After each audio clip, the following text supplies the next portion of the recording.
All right, all right, all right. It's been a minute. Haven't been live in a minute, everyone. But guess what? We are live again.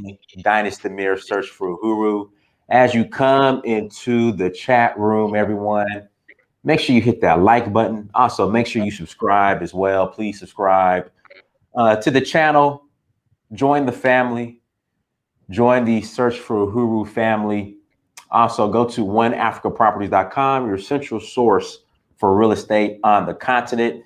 Guys, I banged my shoulder up a little bit. You know, I was lifting weights on Wednesday. I always lift weights, but I was working out on Wednesday, and I did something. I don't know, man. So I've been kind of down. You know, I've been kind of down. So you guys, please forgive me for the distance, and also too, like I said, guys, I've been taking a lot of courses and getting some certifications. One of the certifications that I'm getting is my international certified international property specialist. So I have 3 more days of that course, and once I have that, we'll be done with that. So we're just doing extra to separate and set ourselves apart from other companies who are in the same industry as ours, as One Africa Properties. So make sure you go to One Africa Properties. Again, please go to One Africa Properties, like, share, and subscribe.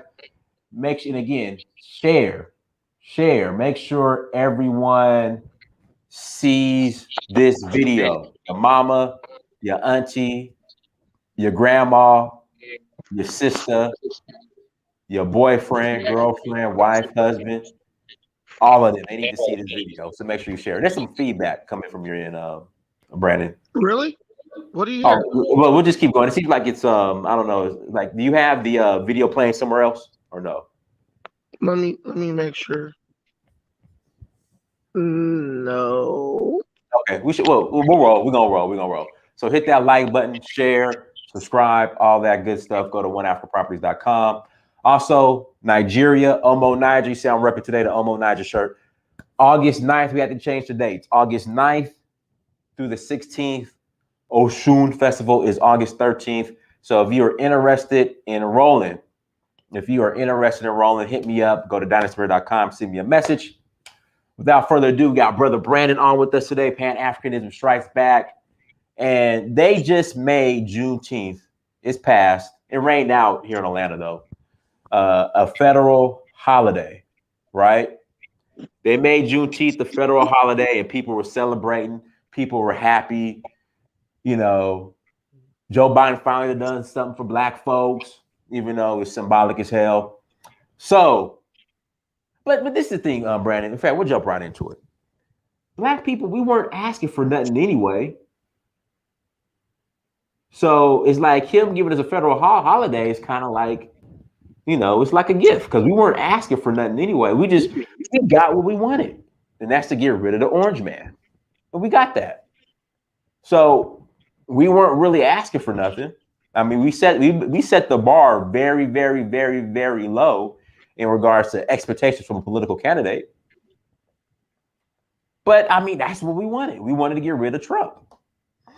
And that's what happened. So making Juneteenth a federal holiday, I mean, that's kind of like, that's a gift.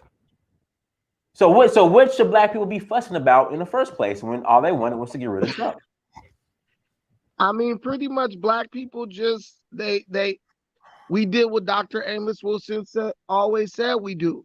We let another group of people determine or tell us what we needed to be happy. Like we said we wanted reparations.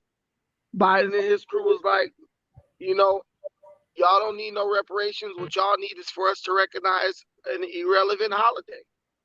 And like, we're so bad that when you point out the dysfunction in what we're doing in our behavior, you're attacked.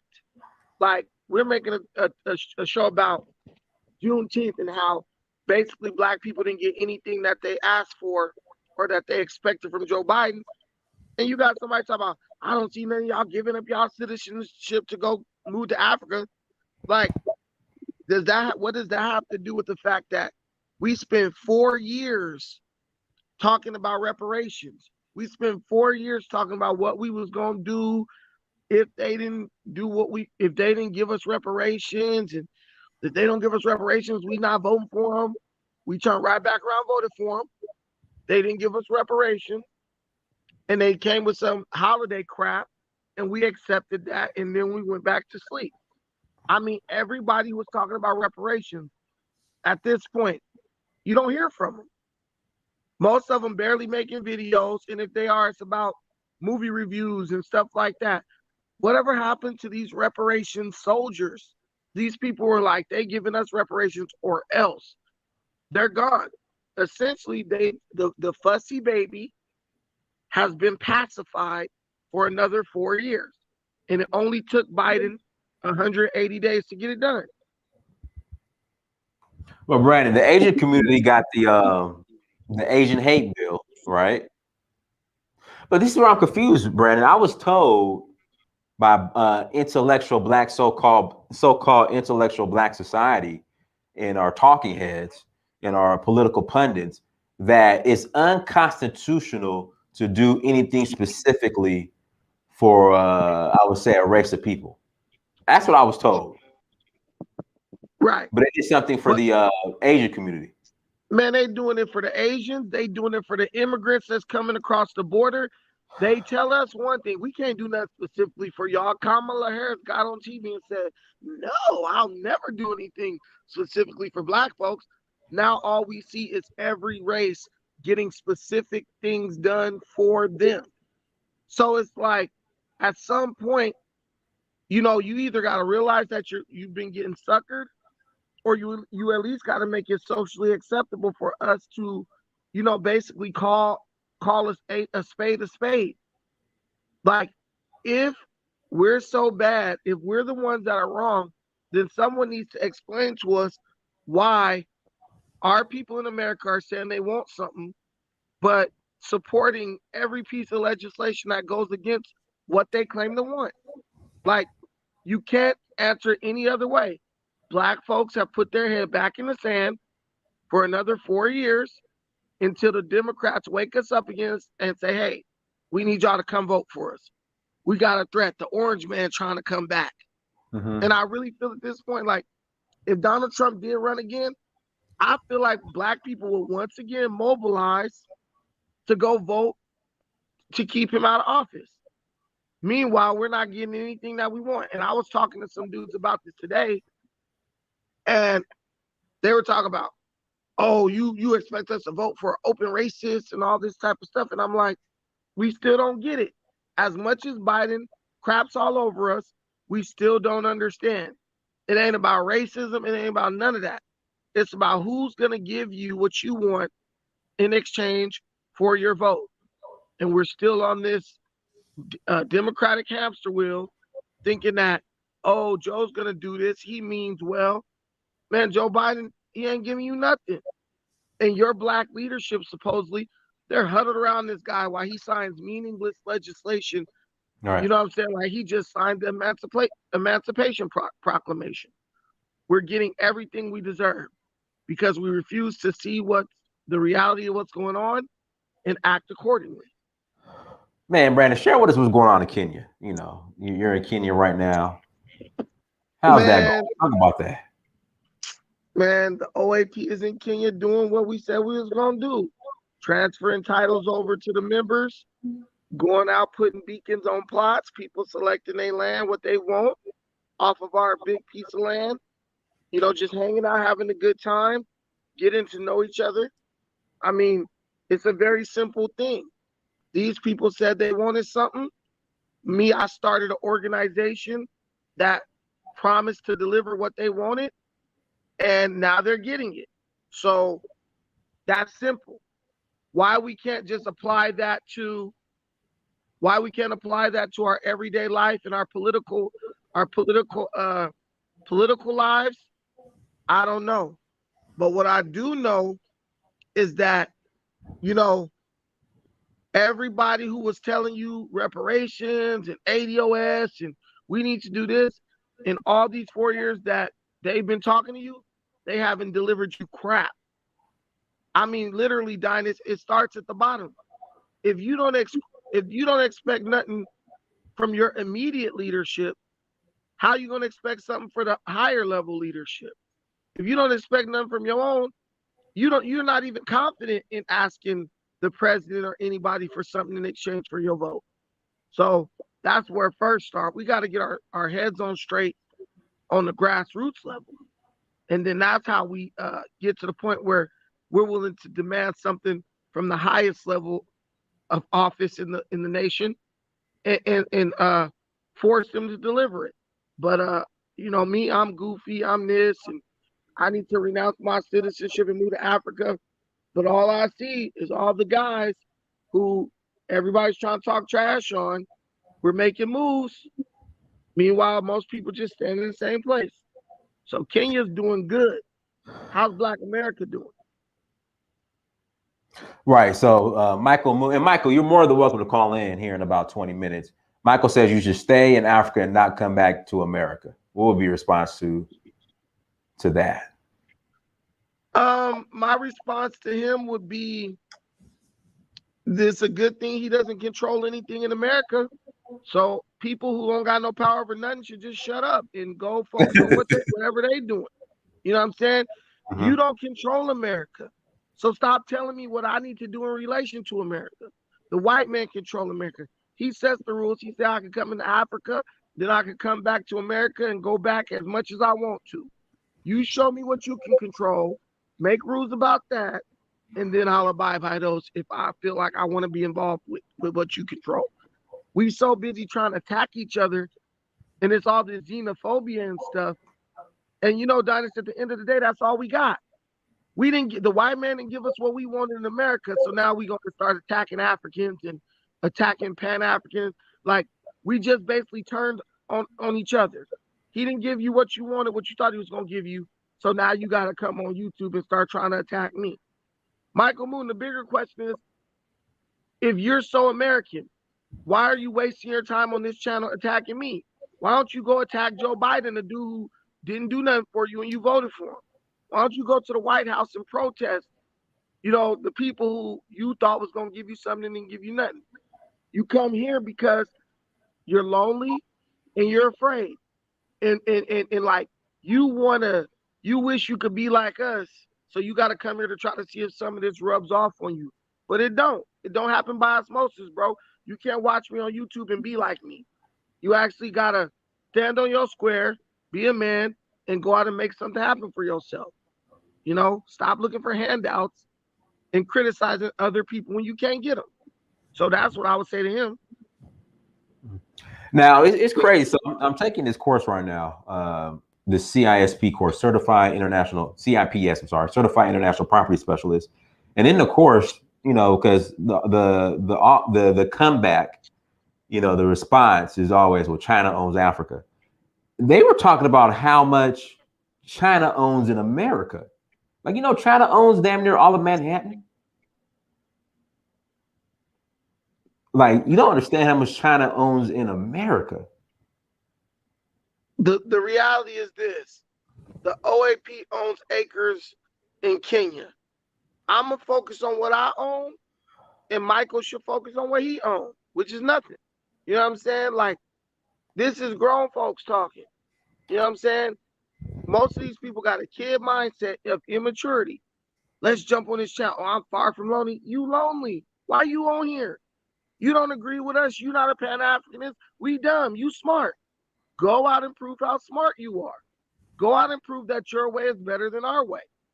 And I promise you, we won't ever come watch you or comment on nothing you do. The proof is in the pudding, Dynast. Pan-Africanism is moving and making stuff happen. You just listed a bunch of things you're doing. You found something and you're working on it. I listed what I'm doing. What are these dudes doing? They following us and chasing us around, trying to be like us, like your little brother who want to tag along everywhere you go. You know what I'm saying? Like, that's what they doing. And then you go look at what they doing on YouTube or whatever, and these dudes ain't talking about nothing but the same old BS. They claiming victory over Derek Chauvin getting convicted. He gonna do 7 years, y'all. That's a victory, huh? Y'all won. ADOS then won. They won another victory, so keep marching on. Fine, bro. But we all know that this is empty bullcrap. So what y'all gotta do, come over here, try to rain on me and Dynast Spray. But it won't work. It won't work. because we're actually making moves, and all y'all doing is complaining. Guys, what we're gonna do, we're gonna open up the phone lines. Okay, I'm gonna place the link in the chat room. Again, I'm going to, who's Brian? Okay. Guys, I'm gonna place the link in the chat room. Again, I'm gonna place the link in the chat room. And you're more than welcome to call in and add to the topic. Again, you're more than welcome to call in and add to the topic. Link is in the chat room. Call in. If you disagree with me and Brandon, go ahead and state your case. We're going to be respectful. Go ahead. Dynast, let me just show how hypocritical these people are. These people will tell an African, "Oh, you Nigerian, you need to worry about Nigeria. Don't worry about ADOS. Worry about Nigeria." But Dynast, I am ADOS. You are ADOS. But when we worry about ADOS, suddenly we're attacking ADOS and we hate ADOS. So you're basically telling somebody, "Hey, stay out of our business. Worry about where you from."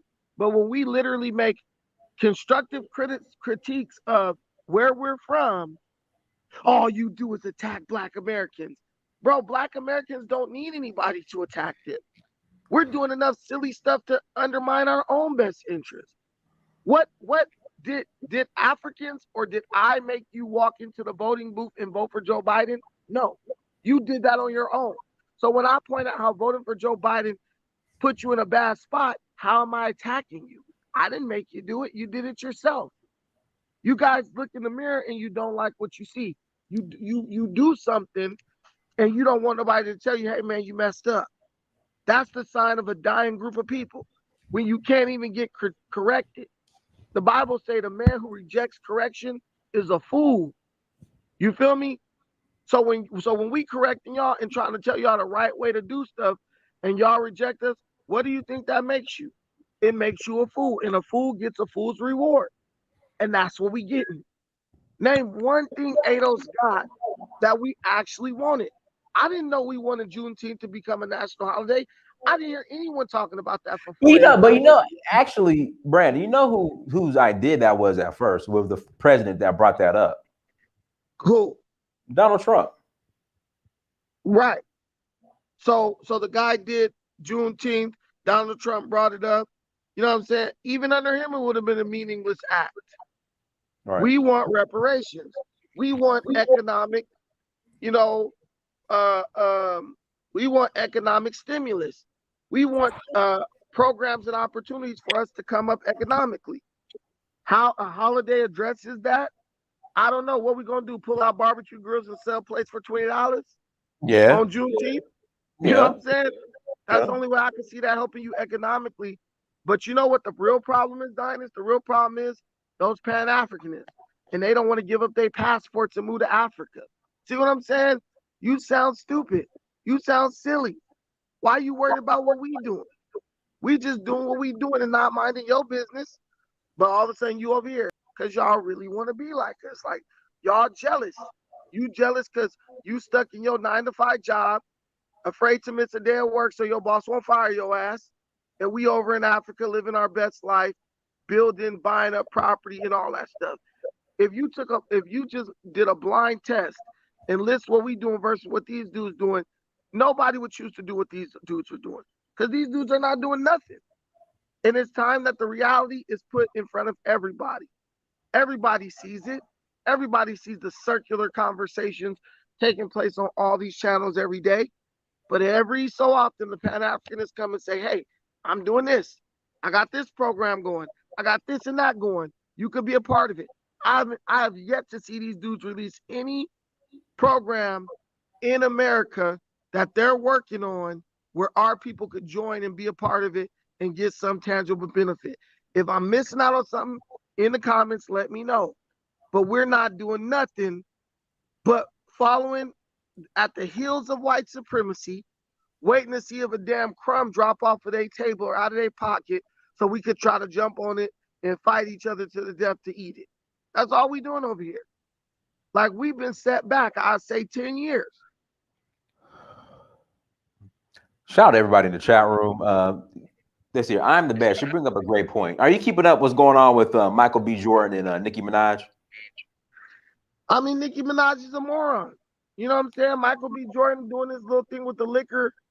You know, Nicki Minaj, he can't. Oh, he's appropriating Caribbean culture.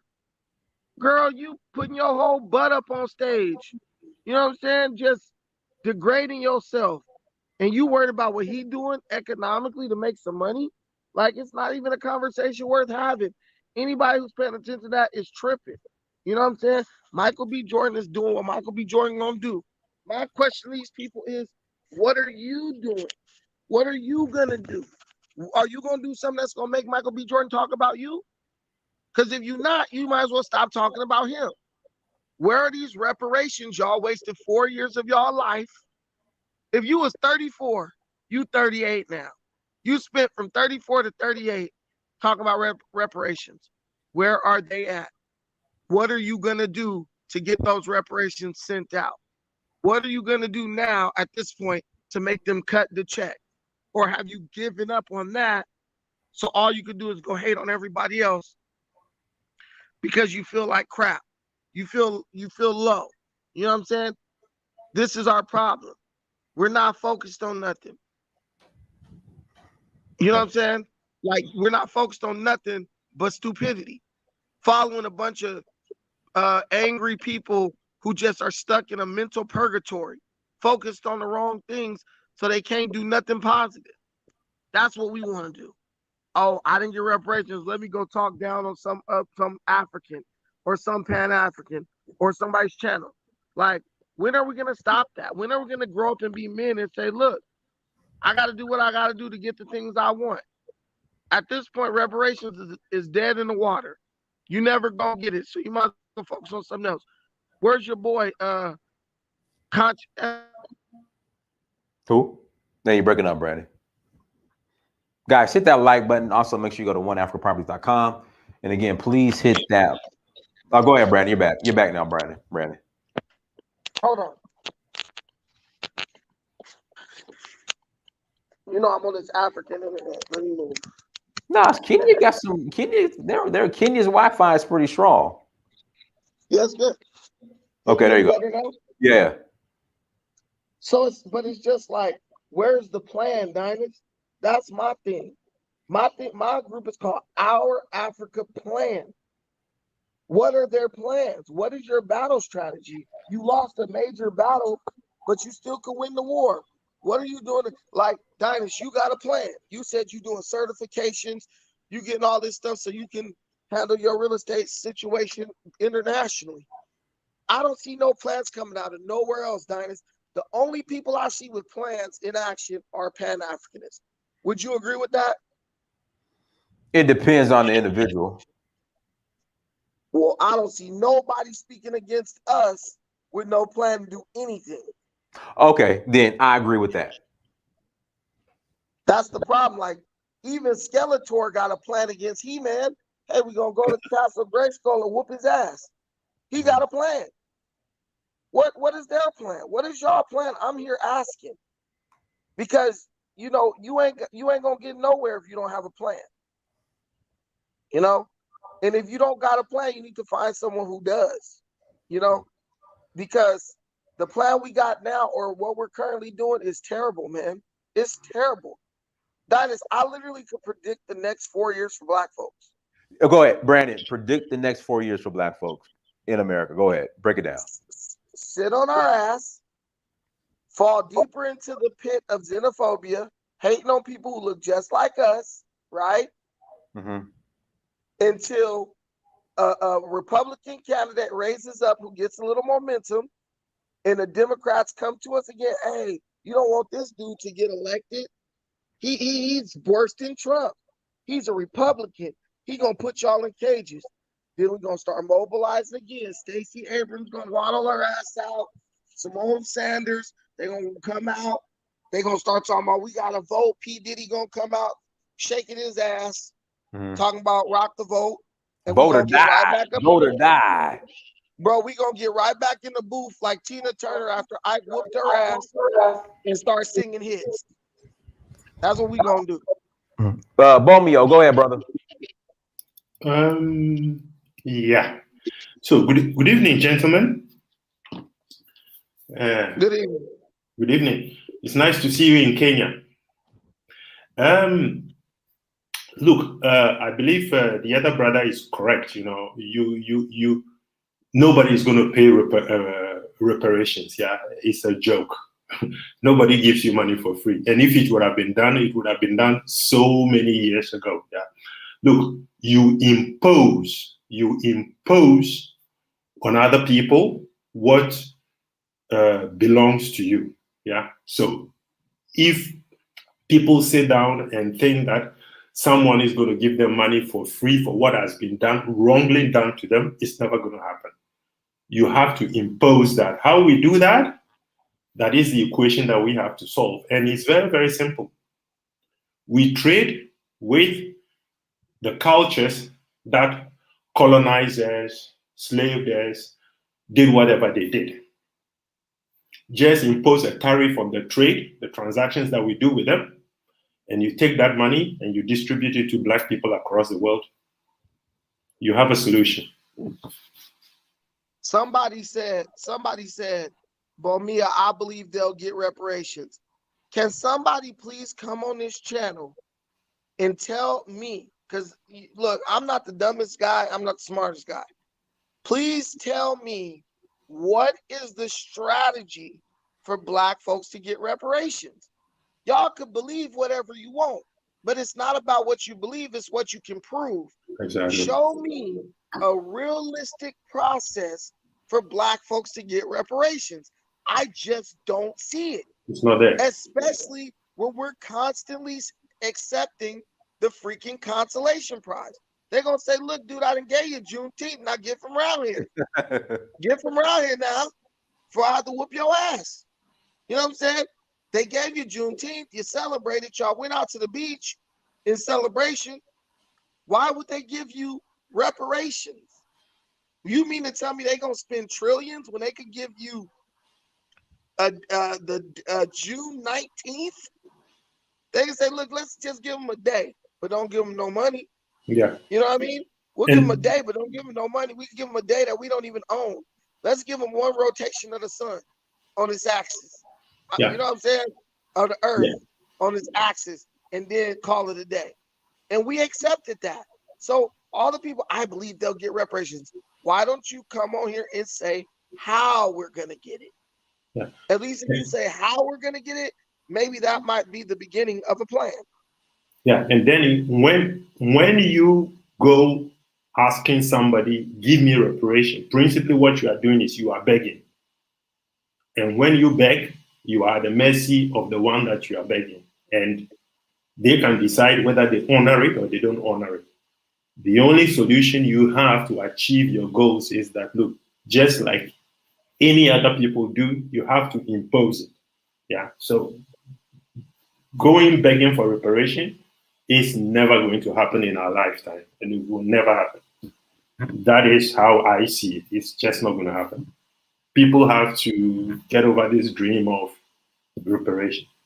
It doesn't happen. Reparations is the new civil rights. Just a way to get Black folks to waste the next 60 years asking for some stuff that ain't never gonna happen. Look at your grandpa. Look at your grandma. Look at their head and how I got all them gray hairs on top of their head. They was back when they was your age, they was marching with Dr. Martin Luther King talking about reparations and all this stuff. What did they get? They didn't get nothing. You want to waste your life like they did on a Negro hamster wheel? You better get real. You'll be better off starting a damn lemonade stand, selling lemonade for 25 cents than talking about reparations. Absolutely. Whether you believe it's begging or not, the ultimate thing is you're asking someone for something. You're asking someone to give you something out of their pockets. What person is about to take out their own kid's mouth to give to your Black ass? Nobody. No. Nobody. Doesn't happen. Hey, Mr. White Man, you enslaved us, so you should give us little Timmy's Harvard money. It's not going to happen. It's not Dynast. If you beat me up in elementary school, and I came back to you 25 years later, knocked on your door and said, yo, I feel like you should give me Mansa's college fund because you whooped my butt in elementary school. What you going to tell me? I'm gonna laugh at you and slam the door in your face. It's exactly what Joe Biden did to your ass. Yeah. That's exactly what Joe Biden did to you. You asking a known racist who didn't even want to integrate schools during civil rights. But you think he about to sign legislation for your black ass to get reparations. Come on, man. It don't even take even a fool got more sense than that. A damn dog got more sense than that. You kick a dog, he gonna stay away from you. You kick us, we gonna come ask you if we can have a donut. Well, you kick me in my ass, can I get some peppermint candies? It doesn't even make sense. Right. Guys, hit that like button again. Link is in the chat room if you'd like to call in and add to the discussion. Click the link in the chat room and you could come in and add to it what you want to add. So, Brandon, Al Sharpton is having a march in Washington for voter rights and the George Floyd bill. Now, Brandon, isn't it something that the George Floyd bill, I think, hasn't been passed yet, but the Asian hate bill was passed like that? Because look, remember on the 5 Heartbeats when Big Red asked Jimmy, how do you keep a fool in suspense? And he was like, you can talk now. That's us. They just want to keep us in a state of suspended animation, man. Literally. Shout out to Turtle Island. But they want to keep us in a state of suspense. They got us focused on silly stuff. George Floyd bill and racial inequality and Al Sharpton. Meanwhile, the other racial groups is making advancement. The white man trying to go colonize the moon. You sitting up here worried about a dude getting his ass whooped by the cops. They didn't put the dude in jail. What more do you want? It gave him 7 years. They said, look, the life of a black man in Minnesota is worth 7 years.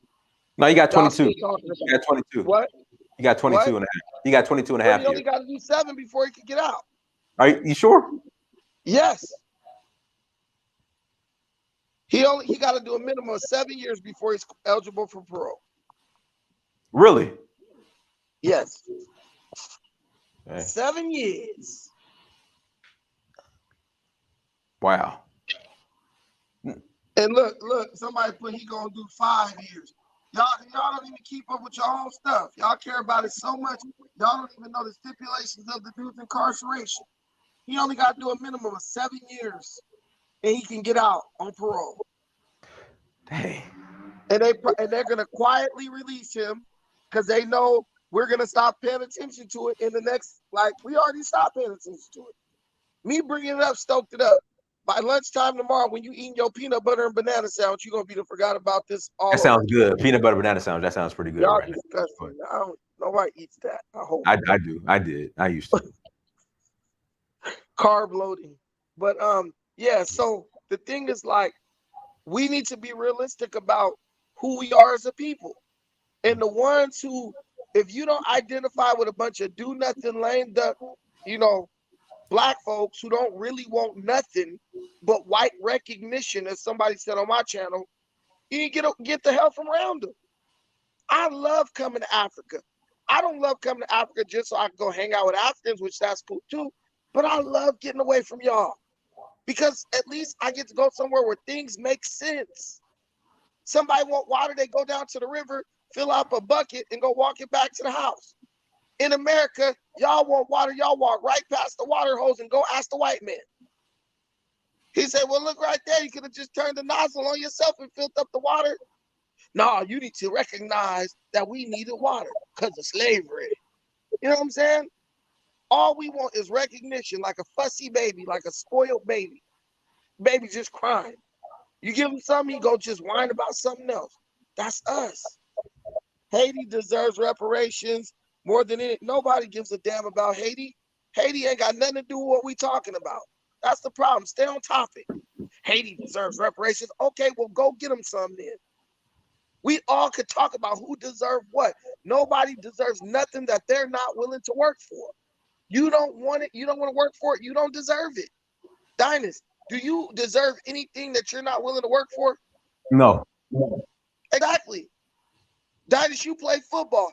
Hey, if they gave you 100 carries, but you didn't want to move your feet, did you deserve to break the Russian yearly Russian title? No. No. You didn't want to work for it. Meanwhile, you got a bunch of freaking couch potatoes sitting at home, playing Madden, smoking weed, drinking Hennessy all day, talking about, yeah, our people built this country. Bro, please, if you don't get your butt up off of that rent-a-center furniture and go get your ass a job and stop talking about how much the white man will get you, oh my God. But you know what I need to do. Pan-Africanism needs to strike back. You need to renounce your citizenship. You need to renounce your tenancy in your mama's house. Renounce that spot on her couch and go out and get you a job. Break the Madden, well, they don't even have this no more. You know, throw the PlayStation out the window. Mm-hmm. You know what I'm saying? Because if you do get reparations, you're just gonna give it right back. We know the reality. But you know what?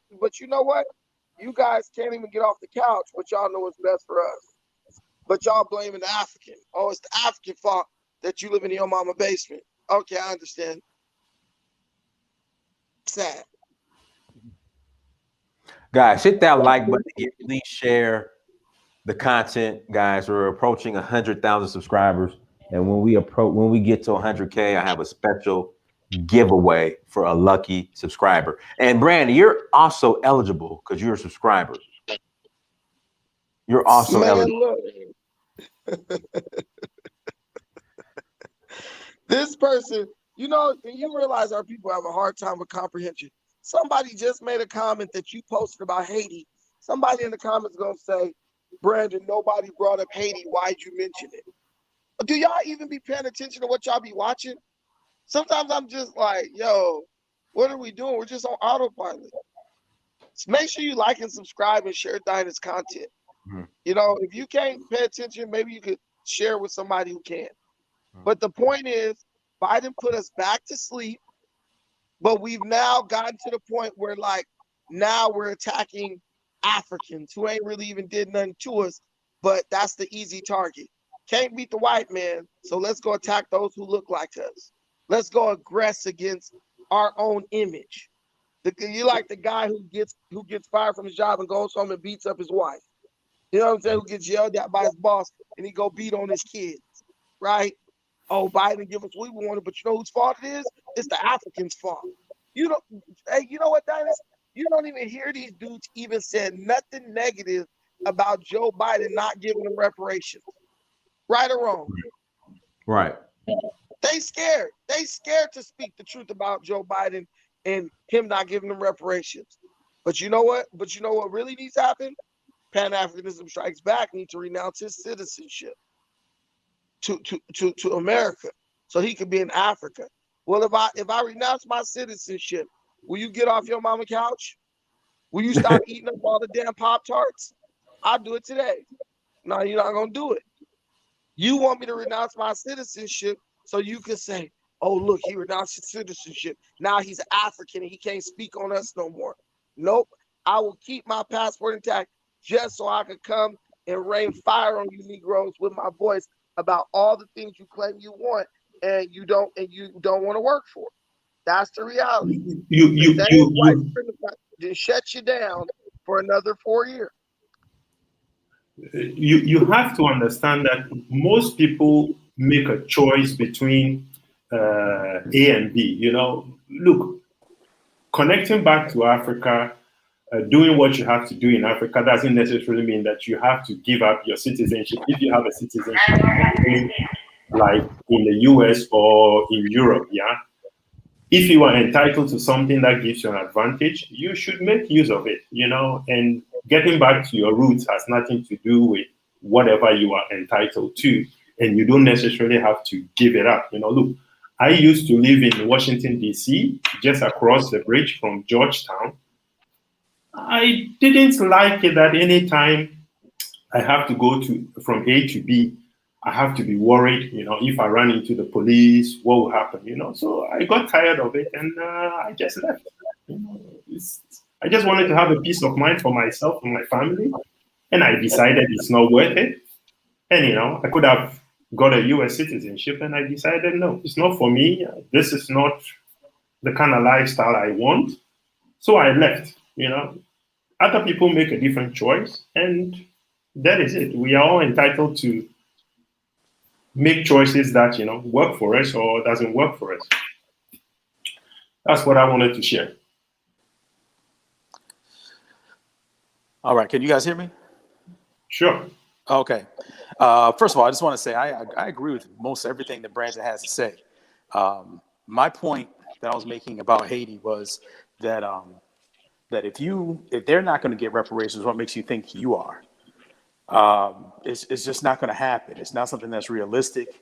It's almost nothing worth talking about because white people aren't sorry, and in the system of white supremacy, the only people who get reparations are white people. The Zimbabwe farmers got their reparations. The people in England were given reparations for my people in Barbados being freed.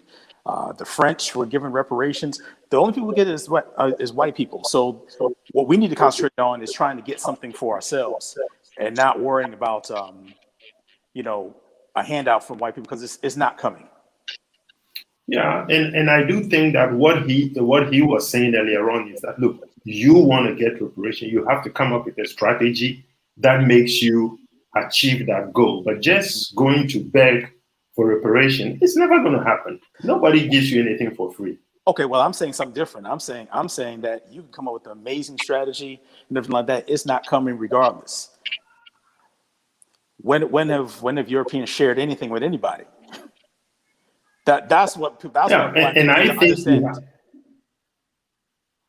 and I think you have to impose, a kind of a system, a mechanism that allows you to retrieve that reparation that people are seeking for, because in reality, nobody is going to give you money. No. There's not going to be a check written. There's not going to be any land given. You got to go out there and find a way to get that yourself. And there's too many systems and things in place in America to the whole black people and black progress in order for that to happen in mass. Yeah. Man, listen. Let me give you an example, yeah? Let me give you an example. Look at all the promises that the G7 countries have made to Africa in the 80s, in the 90s, and also in the 2010s. Look back. Which one of them has ever been honored? Yeah, nothing. There is nothing tangible there that can show that they promised this and they did this. Yeah, and now they're coming back with what? Build back better. Come on, guys, stop kidding. It never happens. Right. Absolutely, I agree 100%. Man, look, here's the reality. If somebody really wants something, they're gonna go out and get it. I remember when we was young, we always would talk about all this stuff we wanted to do. A couple of us got up and did it. A couple of us just still sitting on the corner talking about what they want to do. In a couple of months, I went from owning nothing in Africa to owning a large piece of land in Africa.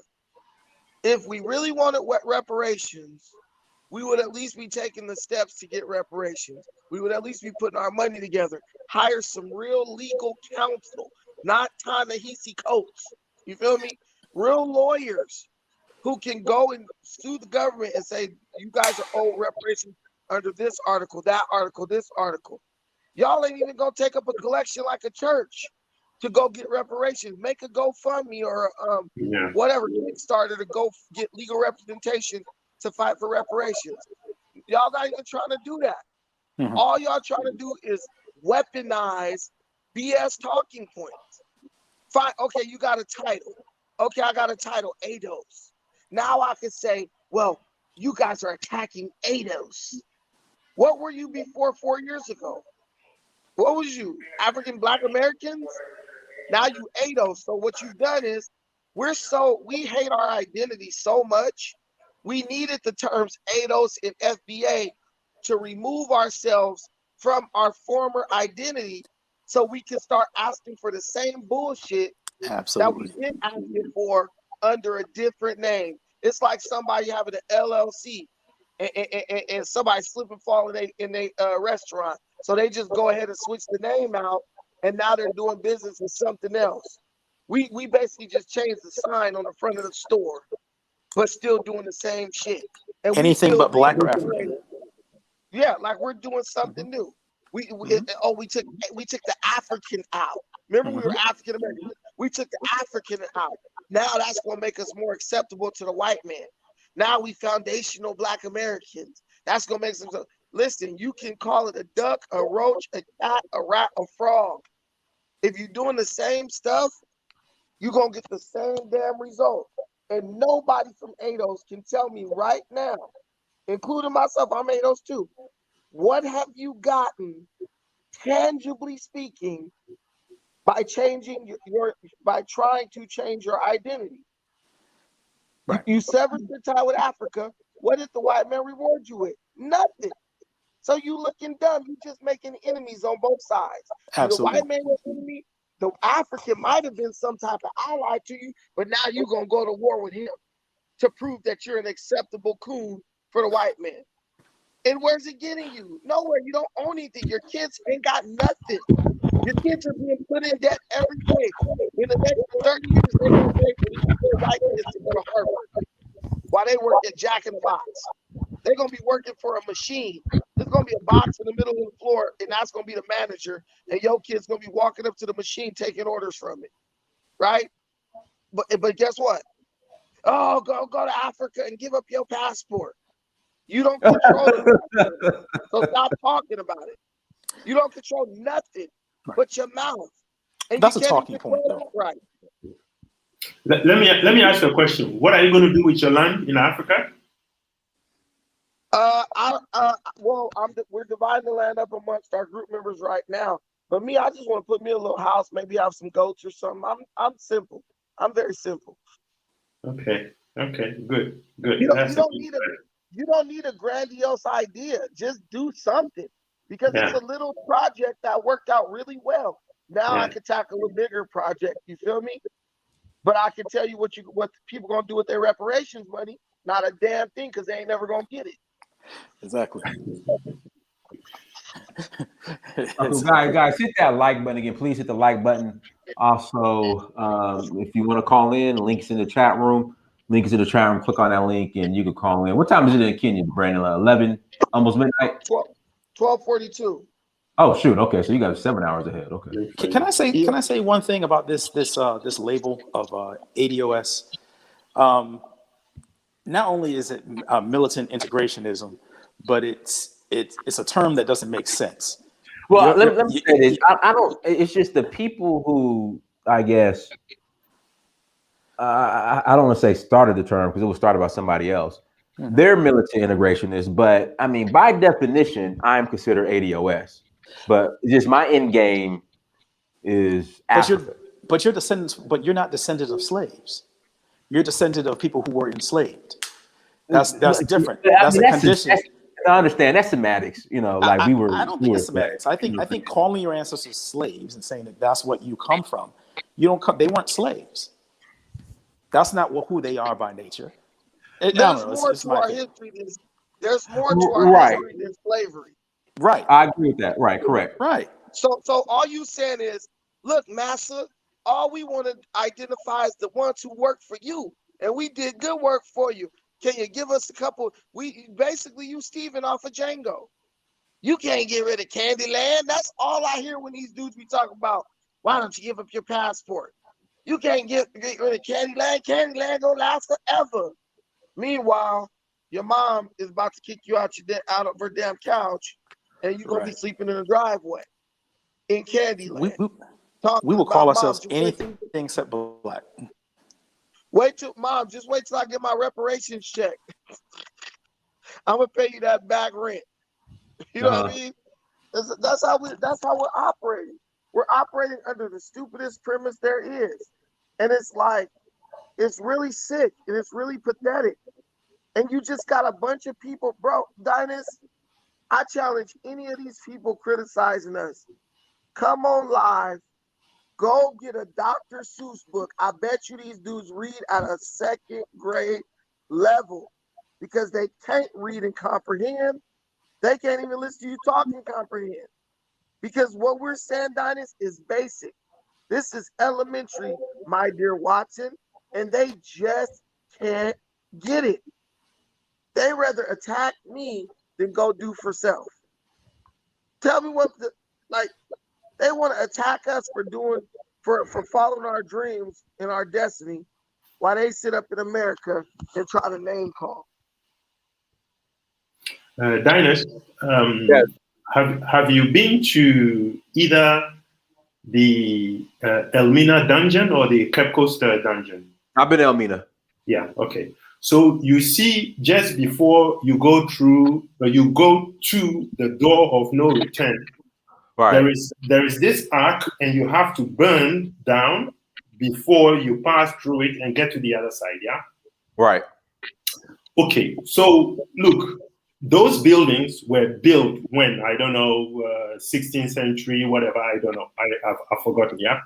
So someone designed those buildings in Europe, and during that design, they had already thought out, this is how we are going to get people through that small stuff before they get into the bus. Yeah. And probably that whole design took what, 2, 3, 4 years? Mm-hmm. That whole design was taken to Africa, and probably that whole complex was built over a period of maybe 12 years, long-term strategic planning. Although what was being planned to be done was very, very, very bad for Black people. A thought process went into that for so many years, and it got implemented. And for hundreds of years, that thought, whatever the thought of creating, was executed out for years, So we have to move away from this short-term thinking and start to think about, long-term. And one other thing I wanted to let me add to that, yeah. A couple of our forefathers made a wrong decision of just selling a few of our people. Mm-hmm. The consequences of that is still playing till today to what happens to George Floyd.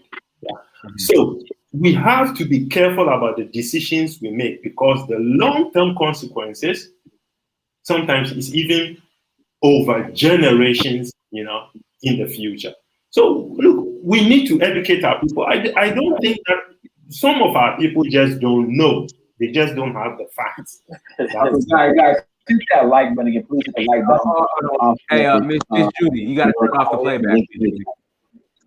Miss Judy, you got to turn off the playback. Did I? I think I did. Did. Okay, you're good. Yeah, you're good. You're good. Go ahead. The playback. Hey, Brandon. Hey, what's up, Judy? Hey, not much. How you doing? Doing good. How you doing? Kindness. How you doing? Go ahead. I mean, it's crazy out here. Oh my God. The things I'm hearing, I just don't get it. This, I'm on Clubhouse. It's a new app, right? Right. So the anti-immigrant bashing that's going on by ADOS, I never heard anything like it in my life. Never. Wow. It's really bad. The infighting is so bad. You have Africans recording them, playing the recordings in other rooms, recording what they're actually saying. Some of it with death threats. I mean, it's just insanity what's happening. Instead of working towards building, homeschooling, setting up a homeschooling system, or coming together, group economics, they're going all out attacking Africans in the Caribbean. It's just unbelievable. I'm so embarrassed and so disappointed. And Dynast, you want me to tell you, even in these streets, I see people who were once proud to yo, I want to go to Africa, I want to build it. I see them getting indoctrinated on this, like, oh, but I got to protect my identity as African American. And if I go to Africa, they're going to force me to give up my identity. Like, just total bull crap. Total, like, stuff that makes no logical sense. And I'm telling you, Dynast, what's going on is Black people as a group, we have mentally cracked. Our minds cannot process, they can no longer process what we're actually doing. It's like the movie The Matrix, when the guy was like, I know it's not a steak, I know it's not real, but it still tastes so good. Ignorance is bliss. We've got on board with ADOS for 4 years, Dynast. 4 or 5 years. That's a long time. Right. To see it just get undermined, it instantly just made irrelevant. Black folks crack. And it's like an animal. You ever seen an animal that go into shock? When I was little, I had a cat, and it got attacked by a bunch of dogs. And it was my uncle's cat, and he loved a cat. When the cat got attacked by the dogs, the cat went into shock. My uncle reached out to pick the cat up. The cat bit him because the cat just didn't, it was in shock. It didn't know what was going on. Right. That's what we're doing right now. We're literally just lashing out at anyone close to us because we've been traumatized by what happened over the last 5 years, in the fact that we got nothing. We put in all that time, all that energy. People put a lot of money behind this stuff, and it turned out, it ended up with nothing. So now we're like, let's just blame it on the Africans. It's like when the Germans blamed the Jews for all their problems, when it wasn't the Jews, really. It was just the fact that the economy was being run poorly. It was just, you were just in a depression with the whole world being in the same thing. And it's like, we're just lashing out at them. And I'm just like, I don't understand where this vitriol comes from. What has an African done? And people talk about, they sold us. When are we going to give up the bull crap? You don't care about nobody selling you into slavery 500 or 600 years ago. You're using that as an excuse. I was in a room last night, and a young lady lashed out accusing Caribbeans of stealing rap music. And, you know, it came up that, you know, Kool Herc, who's of Caribbean background, he's Jamaican, and he's considered like the godfather of rap. And she was like disputing that, like he had nothing to do with, you know, rap music being formulated in the Bronx. You know, I was like, really? Have we gone this low? Is this the new standard? Like, the points you're bringing out? You know, and then someone today said that they're stealing the Afro. I kid you not. The Afro. Accusing Christians of stealing the Afro. They hairstyle the Afro. Look at this. That's an American, that's an ADOS creation, you know. Look, somebody said, if we maintain that we are Afro-Caribbean, Afro-American, and now going further, Afro this and that, we can't get it, meaning reparations. The Jews maintain that they are Jews and receive theirs, so we know how. So basically what they're saying is, the only way we're going to be able to get, and then BB Rodriguez, she's kind of all over in these spaces, and she's agreeing with that. So basically what you guys are saying is, the reason why we can't get reparations is because we keep identifying as Africans. Okay, so why we didn't get 40 acres in the mule? And that was like right after slavery. We were closer. You would think, if you're using that logic, that we should have got 40 acres in the mule, because the time period, Jim Crow, slavery, Jim Crow was all pretty close. So if they really wanted to correct the imbalance, the economic imbalance that we suffered, why didn't they give us that 40 acres in the mule? Because they didn't want to correct it. And they don't want to correct it now. They gave you 40 acres in the mule, then they just took it back. They gave you some of us, and they just took it back. The whole point is, he who giveth can taketh away. Even if he said you get reparations tomorrow, he could just go back and cut it out. But can you believe these people are like, so what we need to do is, this is the problem. It's like, I remember when I was little, my grandma and them, they was coons. They like, we got to do it like the white folks. You going to the white kids' school. We got to do this and that like white folks. So that's literally what we're saying. Oh, here's the problem. The problem is the label that we have. If we get rid of the African part, white people will realize that we're really just a bunch of white people in black skin, and they'll give us everything we want. Like, Dynast, does that make sense to you? No. If we get rid of the African part, we'll get what we want, because the Jews maintained that they were Jews, and that's how they got reparations. Boy, I'll tell you, we can break anything down to in the simplest form of ignorance possible. So then now, why are they becoming Indians now? They Choctaws. They Indian. We Indians. We the real Indians. You go get a 2-second DNA test to prove that your butt ain't an Indian. No, but if the logic that you just used, then why are they becoming Indian? I don't get it. Because we playing identity musical chairs. The black man is playing identity musical chairs. We just trying to. That's a show topic, Brandon. That's a show topic. But go ahead. Keep going. Yeah, we're playing identity musical chairs. We're just trying to segue between different identities to see which one is the magic identity that's gonna make the white man open up his checkbook. And it's not gonna work. Like, if you're gonna identify as any group on earth, why would you want to identify as Native Americans? A totally powerless group of people in the United. Black folks got more pull than Native Americans, but we would rather reduce ourselves down just to be anything but black. These people want to be white. And let me tell you something, Dynast. These are the people who put us on slave ships in Africa, because these people were ready to do anything to please that white man, just like they're doing right now.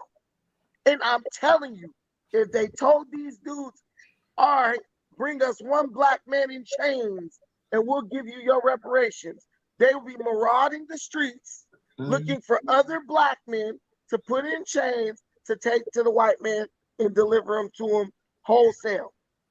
Well, I call them reparation integrationists now. Right. My new love term. of money, Judy, love of money is the root of all sorts of evil. That's what the Bible says. Do you realize how much evil Black Americans have begun to do in the name of getting reparations? Because all we worship is money. Everything, listen to these ones on YouTube. Cut the check. It don't matter. Cut the check. Cut the check. So they told you, go get Brandon and string him up and set him on fire, and we'll give you a reparation check for $755. They'll go out there. They'll be right at my front door. Come on out.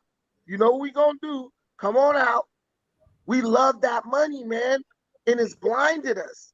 That white man could lead us right off a cliff, dangling that money in front of us, and we would go off willingly. Cut the check. I hated that phrase, because what it said was, we're for sale. Just cut the check and we'll do anything you want us to do. We'll do anything. We talk about celebrities. Oh, he bent over to get a record deal. What you gonna bend over to get? Reparations? You ready to do it? They ready to do anything, like a prostitute, for that white man to open up his checkbook. That's the reality. And that's who you're dealing with. And that should tell you, you can't deal with them. What's happening right here, Dynast, is people are revealing their true selves. They're revealing themselves for who they really are. Dynast, do you trust somebody who's willing to do anything for cut the check? No. That means he'll sell you out for the briefcase full of money, because all he wants is the check. And when he spend the money, what is he going to get for it? It's like when Judas got the 30 pieces of silver. He realized, damn, the money wasn't worth nothing. He went and tried to hang himself. Because at the end of the day, he did hang himself, though. He hung himself. Huh? I think he hung himself. All right, guys. Y'all continue on. Okay. Sorry. No, yeah, Judas tried to hang himself, but the branch broke and he fell and burst his body open on a bunch of rocks underneath him. Yeah, yeah. Well, he died. But, yeah. He died. But the point was, he realized when it was too late, the money wasn't worth what he gave up, you know, selling out his friend or whatever. When are we going to come to that conclusion? 4 years of this crap didn't let you know that.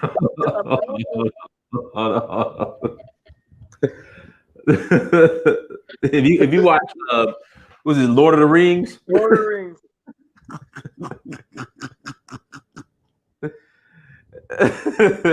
All right, go ahead.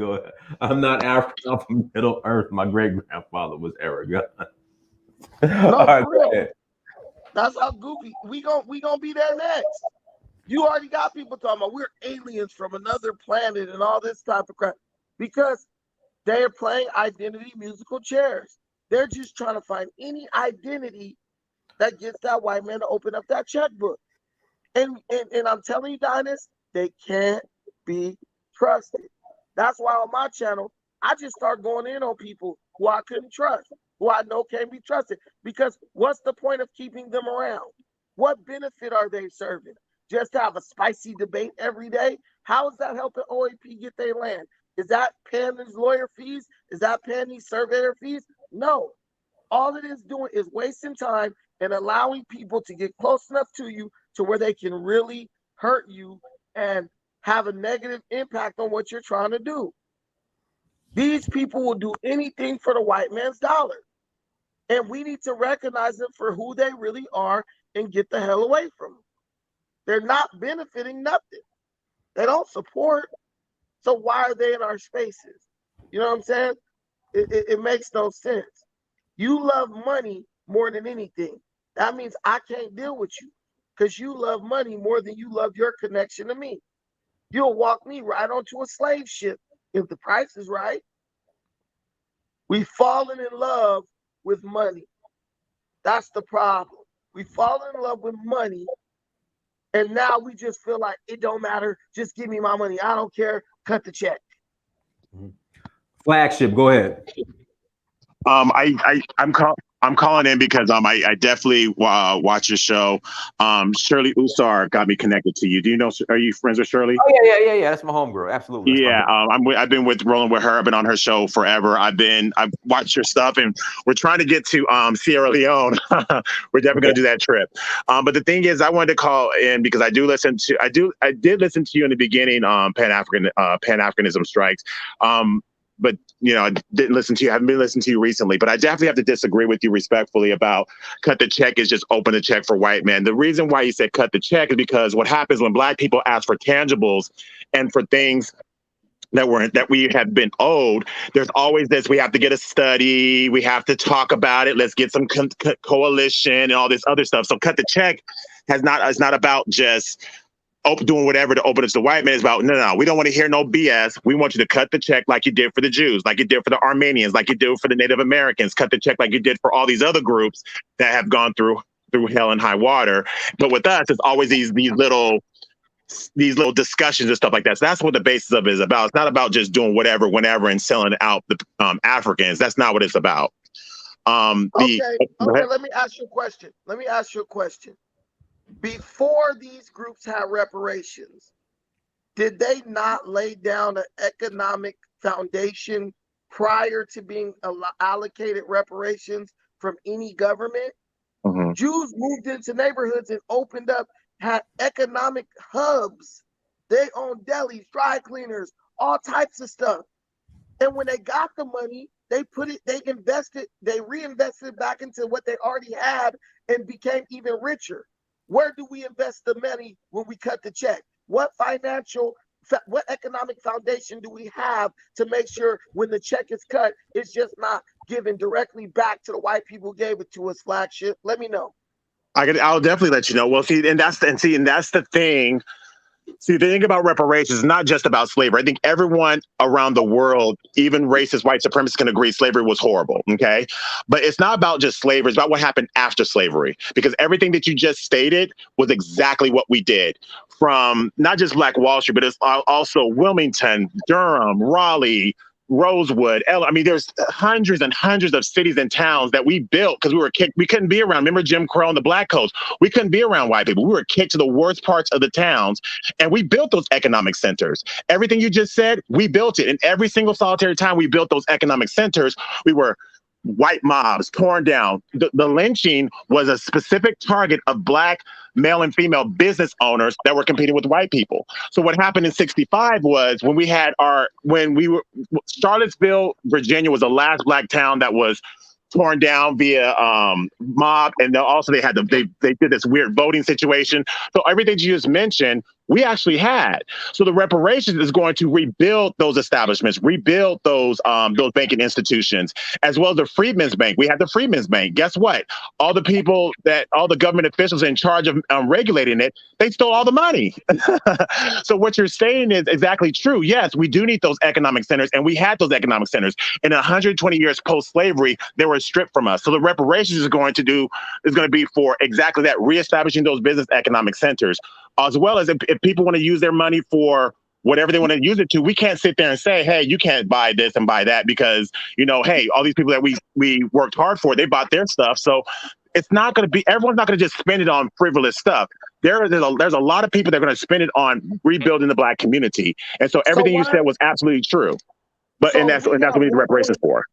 So if we got $1.3 trillion in spending power, why haven't we already started building back up these economic centers? Like, listen, it's like this. When you go to apply for a loan at a bank, they want to see check stubs. They want to see what you do with your money so they can see, is this person really going to pay me my money back, or are they going to get my money and blow it? You have to already be doing stuff like that for me to believe that once you get a lump sum, you're going to continue to do that. Every day there's a Black person on earth getting a settlement check from something, whether it's a car accident, slip and fall. I breathed in toxic fumes at my job when I was mixed ammonia with bleach when they told me not to, whatever, right? They get a lump sum, $27,000, $50,000, $75,000, $100,000. Do they say, let me go reinvest that in the community and open up a dry cleaners? No, they don't. Well, there's two things that's happening. Hold on real quick. And this is my last point. What everyone always brings up all this stuff about, economic centers, Black Wall Street, all this stuff. What the white man burned down pales in comparison to what we willingly gave away. Integration. Hold on. Yes, you're telling me that the same Black folks who literally cheered when the players in the Negro League made it into Major League Baseball, they cheered. Jackie Robinson left the Negro League, went to Major League Baseball. They cheered that all the way to the point where the Negro League died. It was gone. We cheered at the destruction of something that was ours, right? Because we got access to the white man's organization, the MLB. We're not going to continue to operate on this false narrative of he came in and he destroyed everything. We gave most of the shit away. We gave way more. Why do Black basketball players play in the NBA for white people when they could literally start their own league and get that money? Because we give away everything. Literally, Dr. Amos Wilson said it. We're in service of white supremacy. Anything we do well, we give it away. Dr. Dre gave $70 million to USC, the university. Why? Because we're already programmed. Anything we get, we're going to give that to the white man to his benefit. So we're not going to keep on Tulsa, Oklahoma, bringing up these history lessons. We're in the it's not just it wasn't just Tulsa, Oklahoma. They don't want, Black folks don't want their own. We want to go shop with white folks. We want to go sit up in the sandwich shop and eat next to Charlie in freaking Lorraine. That's what we want. And once we accept that majority of our people want nothing more than to be integrated into white society and assimilated by it, then we might be able to make some progress, because then we'll know exactly what cards we're playing with. We don't want our own. We want to be allowed access to whatever they're doing. Okay, well, there's two things that I want to clear up. Well, for one, Well, for one, yes, I do not agree with you completely that every black person wants to just give themselves and be integrated into white society. I disagree with that. The thing is that you got to also understand that when the Negro League disbanded, it was because the economic base of the Negro League was already destroyed because of the fact that a lot of the black towns were also ran through with the Highway Act, and a lot of our business tyranns, our business people were lynched in the Highway Act, as well as white mobs that all tore it all down. So by the time we got to the 60s, the last place was Charlottesville, and that was torn down and that was taken away in 1964. So by the time the integration happened, it was like everything. It's like chess move. Everything, the business district, the business people was all taken away. And then the only solution was integration because our institutions were all actually falling apart at that point in time. So that also was happening. Now another thing is too, reparations should not be contingent by any means that. I will agree with reparations if you agree not to spend it frivolously. No. If the bottom line, the work was done, the empire was built, the whipping, the rape, the pillaging, all that stuff was done. So now, are there going to be people, like you said, are going to just go do ridiculous things? Oh, absolutely. 100%. I mean, the ground would be lit up with gold teeth, chains, new cars. I 100% agree with you on that. But that's not the point. The thing is this, because the thing is, they don't care about that. There's going to be a small group like Prince Dynast Amir. I guarantee you, if he gets some reparations, it's going to be popping off with some business stuff popping. There's other black men and women who are innovators who have all these degrees. I guarantee you, they're going to use that money for a lot of things to help the black community, especially if you got reparations. I don't think that you're going to go out there. I'm pretty sure you will buy a Cadillac, just a little showpiece, but you're going to use majority of that money to do big things. And that's the point, because every time I've been in corporate America, it's always been black men and black women who always have all the ideas, doing all these great things, but they can't get those promotions because it's like this kind of a code that everyone's on. Now, you talked about, Clinton Stewart. Look up his story. His name is Clinton Stewart. Him and I think it was like 7 of his friends, they all there was in the Air Force, they were engineers, they went to all these crazy engineering school, got all these crazy degrees and these things I can't even pronounce. They started a software company in Denver, Colorado. They also work with the community, and they also built this like a coding school for all these black youth with this church. They won this huge contract with the Air Force, and literally all hell broke loose. The FBI raided them, took their technology, took everything. You know what they were found guilty of? They were found guilty of using revenue to pay debt. Literally look up that case. You will be, if you read it, you'll be shocked. It's literally in the notes. This is what happens to us. And so, yes, I understand. So to go to your point, I definitely understand that some black people definitely want to be around white people, want to just give it up. Okay, that's fine. But that's not the body politic. That's not the majority. And the thing is that if we get our money, we want to spend it however we want to, that's our business, because the bottom line, the work was already done. And I do believe that there's a huge contingency, to include the 2 of you that I'm talking to right now, that will definitely build business centers in the community. And then we also could build our own schools. That's one thing that if I ever got reparations, I'm building schools. That's going to be my specialty, because these schools that I went to were freaking hell on earth. And I don't want to go, and my goal is to get every black child into a black school where we can have actual things, learn things that are actually going to help us in the future. But anyways, that's what I have to say. Well, I'm going to tell you, the definition of insanity is to keep doing the same stuff and expecting a different result. This is why we're adamant when we tell people we need to build an economic base outside of America like every other race does, so they can't just come in and destroy your stuff, then you rebuild it. I want to go back to the MLB part. Their economic base dried up and all that stuff. Of course it did. Why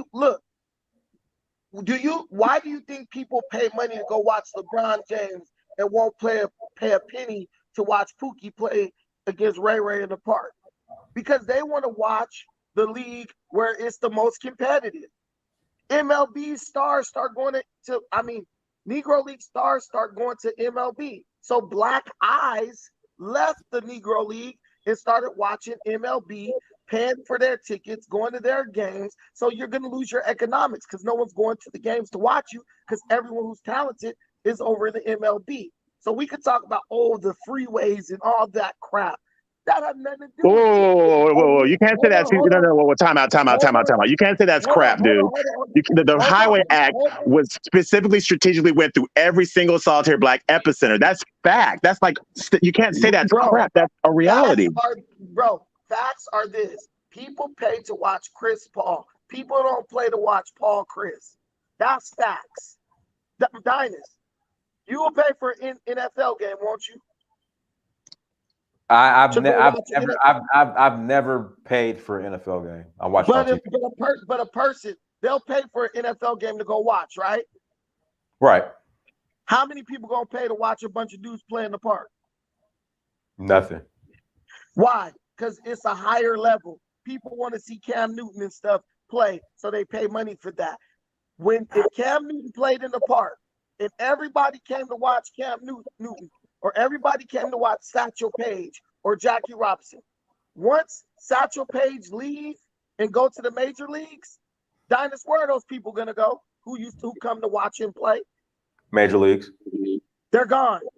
You can blame it on the freeways. You can blame it on everything. This is why the No. ABA I'm not blaming the loss of the Negro League on the freeways and the highways. I'm not blaming that. What I'm stating is this: is that there was a concerted effort to ensure that black economic centers post-slavery were destroyed. That's my point. It has nothing to do with the Negro League or the NBA or anything like that. I'm saying that there was a concerted effort to make sure that the economic and that we were led systematically for 100 years to get to integration. Well, the only solution now is integration, and so that's my point that I'm trying to make. Why would we? I'm gonna ask you a question because you're a smart dude. So why would we continue to build in America if we know what they're gonna do already?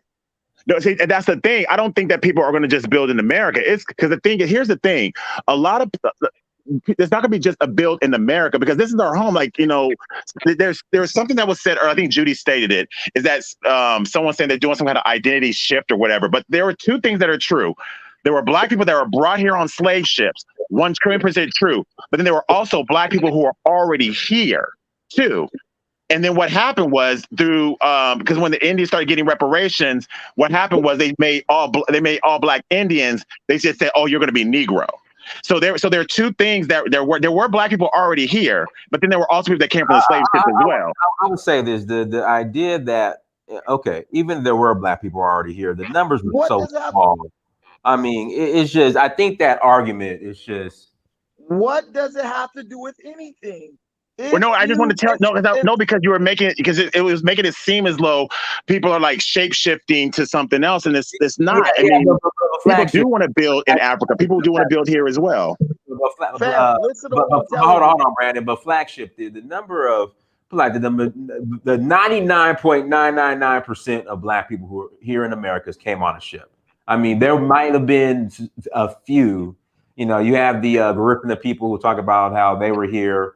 Who they're descendants of Abu Bakr, who came from Mali, but the numbers are so small and few that I did this argument that in comparison to the people that came here on the slave ship, true, there was more slaves that were brought here, but there was a huge contingency that was here. Like, for example, on my mom's side, I'm Blackfoot Indian, and we trace that back like 600 years. We have like pictures and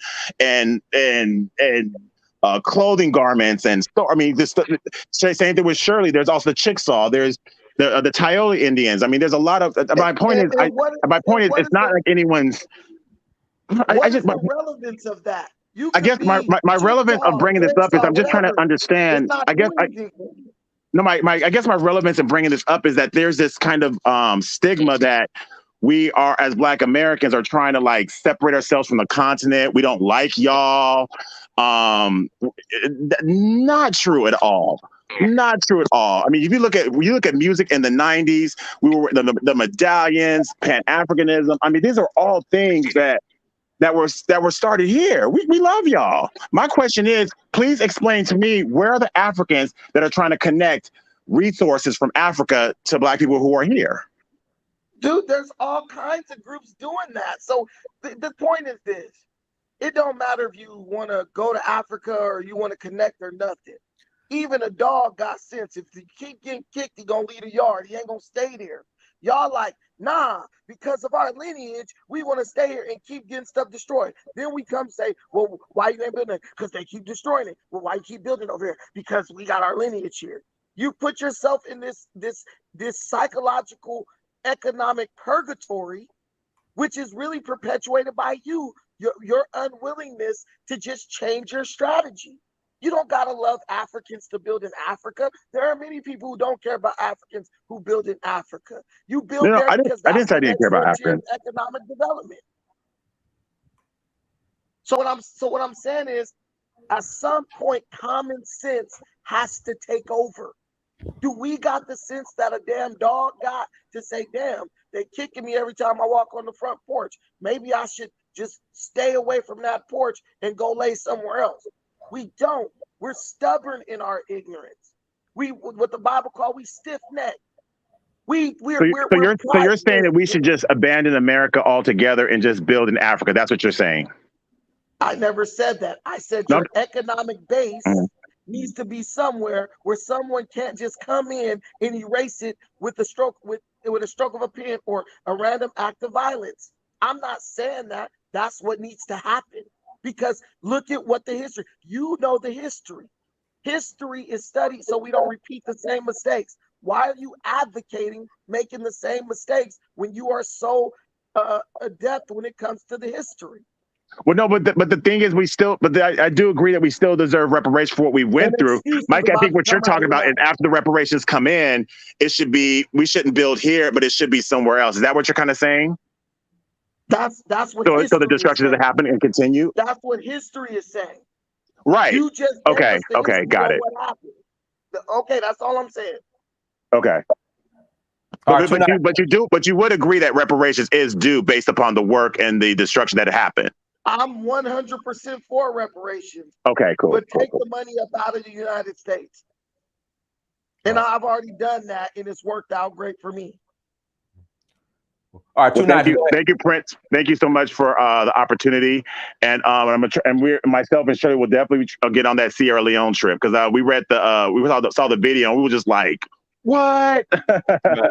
Yeah. So, I should be announcing the dates whenever the government lets us know when the citizenship ceremony is going to be. So hopefully that'll be soon because it's already almost July and it's the ceremony is supposed to be end of November, early December. So I will definitely keep you guys posted.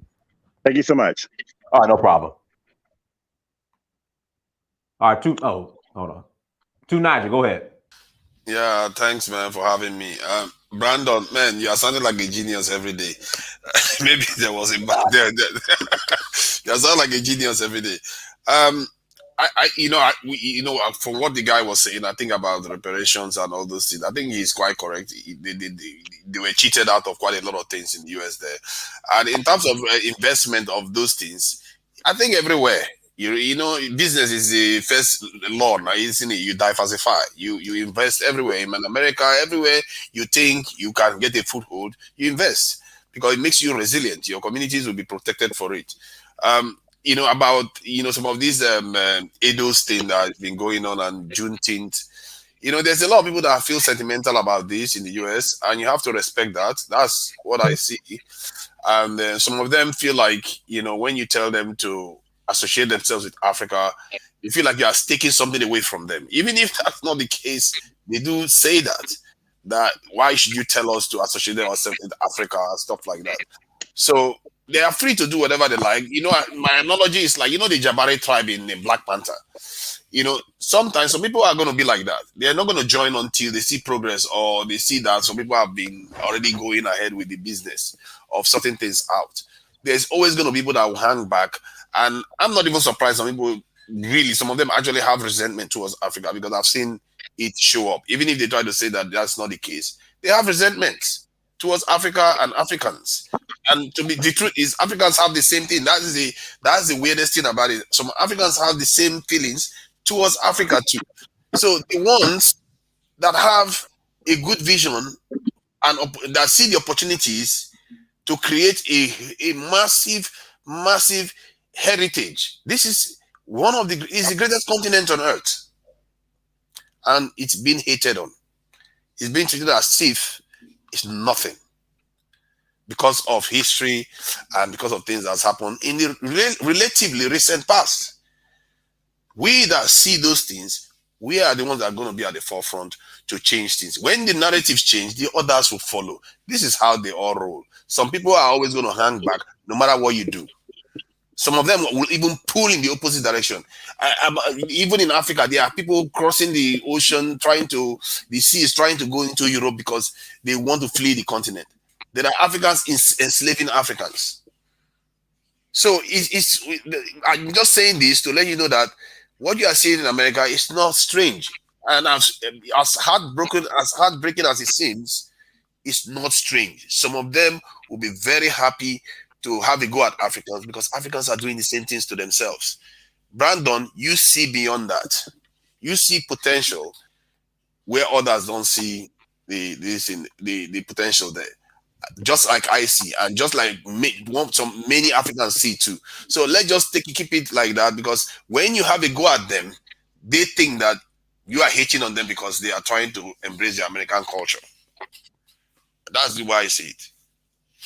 Hey, literally, Dynast, what other continent on earth is going to let black people come there, get citizenship, start businesses, invest in the economy and all that? Like, only Africa's going to do that. So what sense does it make to sit up and badmouth Africans when pretty much they're the only group of people on earth who's willing to let you come have equity in their economy? Well, actually, I mean, Malta, if you have $1 million, Turkey, if you have $500,000, Turks and Caicos, I think you need to have $150,000, and you could buy your citizenship by investing in real estate or into the economy. But Sierra Leone is the only country where if you have take a DNA test, and you can prove that your results are from one of the tribes in Sierra Leone, you're good. You get your citizenship. And Dynast, let me tell you this. Let me ask you. This is what I'm noticing with our xenophobia, right? Mm-hmm. We literally, I've noticed a lot of like the xenophobes, they literally started like targeting Sierra Leone with their rhetoric. Ever since, like, first it was, why don't they give us citizenship? As soon as Sierra Leone started the process where they'll let you get the citizenship and all that, the black ADO xenophobes started attacking Sierra Leone. Oh, what about the Americo-Liberians? What about the war between the Sierra Leoneans and all this crap, right? They literally pivoted because at first it was all focused on Nigeria, right? Nigeria and Ghana. Soon as that country, Sierra Leone, opened up the citizenship possibilities, it's like all the xenophobes started attacking Sierra Leone. And that shows you all we're doing, because some of our people just have such a destructive mindset, all they know how to do is tear things down. They don't know how to build nothing up. So if you could show them a picture of a baby playing with a puppy, and some of our people will just find something negative. They remind me of the mama off of that movie Precious. Remember Monique played on Precious? She just was negative all the time. Anything that happens, she just gonna spin it into a negative light. We have people like that in our community. Why do you want to destroy the little opportunities that we do have? Why do you want to mess up the relationship with the people who are willing to work with us? I see why a lot of us ain't married and stuff like that, because all we know how to do is tear up relationships. A person try to be nice to us and extend some kindness, we bite their damn head off. Because why? Because we're miserable. And misery loves company. If they want to be miserable in America, they got to be miserable in America. Dynast, they're going to try to tear down everything you're trying to build anywhere you go. And if they can get on the internet and try to bite at your heels and talk trash, they're going to do that. But what my question is, once you burn the bridge with Africa, with your empty rhetoric that you ain't going to do nothing based on, then what? What do you do then? What are these people offering you that you're listening to on YouTube and stuff when they're being xenophobes and being like racist against their own race and stuff like that? What are they offering you?